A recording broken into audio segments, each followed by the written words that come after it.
Hello and welcome back to another video on the Wrestlers Mate and to my predictions for NXT in your house. And yeah, it's going to be an intriguing show. Lots of interesting matches on there, including Bron Breakker versus Joe Gacy, Grimes versus Hayes, Rose versus Chu for the big belts. So yeah, lots going on. But we're going to start things off with the tag team title match, in which these three brothers take on Pretty Deadly for the NXT Tag Team Championship. And for me, this is actually a really hard one to call, because the story that they've been telling recently is like the Creed brothers, if everything's fair, are easily the best tag team in NXT. So yeah, it kind of seems like on the surface everything is fair here, but Pretty Deadly are already getting into their title reign. It's only just starting. So yeah, could they drop the title so soon? It's kind of hard to say, but you know, they are a tag team that kind of could eat a loss. And yeah, Creed brothers need a win here. So to be honest, it may be contentious, but I'm going to say Creed for the win.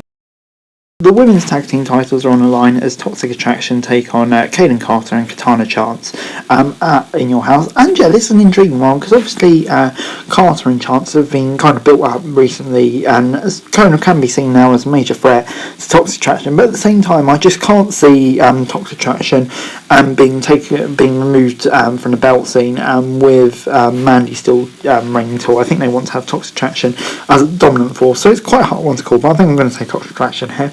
Moving on then to the women's title match, and that's Mandy Rose taking on Wendy Chu. And yeah, kind of like the other match, they built up Wendy Chu. She's now seen as a viable threat, which maybe she wouldn't have been seen a couple of months back, so they've done a good job with her. But yeah, at the same time, I just think Mandy will retain here. She's had a decent title reign so far, and I think it's still got more legs to run. Plus, I think they're building up other people more than maybe Wendy Chu to take the belt off Mandy Rose. I'm thinking maybe like Cora Jade and people like that. So yeah, I can see Mandy Rose retaining the belt here. Moving on then to Tony D'Angelo's team versus Legado del Fantasma in a 6-man tag team match, and the losing team joins the winning stable. And for me, this is quite a hard one to call because obviously you've got the established team Legado del Fantasma and a new team with Tony D'Angelo, Channing Lorenzo and Troy Donovan. So yeah, do they want to go with the old or new? Tony D'Angelo kind of needs a win, but at the same time I think they'll just stick with the well-known stable, the one that's been around with a while, so it's a hard one to call. It's very 50-50 for this one, but I'm going to say Legado del Fantasma for the win here, and Tony D'Angelo doesn't get pinned, because yeah, you really do without getting pinned in this one.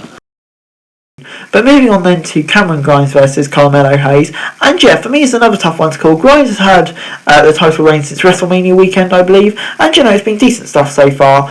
But Carmelo Hayes, obviously, he kind of needs victory too. The storyline's been ongoing for a long time now, so yeah, you kind of feel like it's a blow-off match. It is a hard one to call, but yeah, I just think Cameron Grimes' title reign has still got a bit of time to develop, still got some life in it. So yeah, for me I'm going to say Grimes for the victory here. Moving on then to Bron Breakker versus Joe Gacy in the main event for the NXT title. And yeah, I mean, like, I've been pretty outspoken, I'm not a huge fan of this Breakker-Gacy storyline. This Gacy stuff is just very weird. But yeah, Bron Breakker for the victory here. I think, yeah, NXT still kind of see him as the major star in that division. And yeah, another big victory on pay-per-view with Doing the World is good as he continues developing, in case he can go into some other weird shit. But yeah, Breakker for the victory here, in my opinion. But anyway, guys, that's the video. Thanks very much for watching. So like, share, subscribe, no thoughts, comments, and follow to subscribe for daily wrestling news, and subscribe to the channel, and that'd be greatly appreciated. Thanks very much for watching. Peace!